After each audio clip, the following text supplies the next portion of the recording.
amwe nokuba amene yautisiro kwambiri.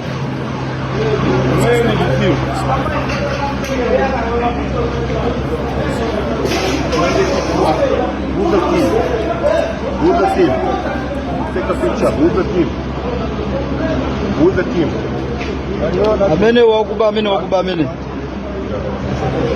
wagwira chizaka muthawa amene aloleje twanya matwala maaditu vamunaye wala wawi utwapite kumenyana nanyu na wadava na adawa kwiniwere mwaloleje tupeni isiru ijawe ni titale sejo na mbona isiru ijawe tisire alesirani kuti tunganja kwa maaditu anye matoto amenye nena wala Mungu sana zoka nti wewe ni bunje sio anganya Mungu kumanya Mungu na sasi biswe gajani mwewe uno matanga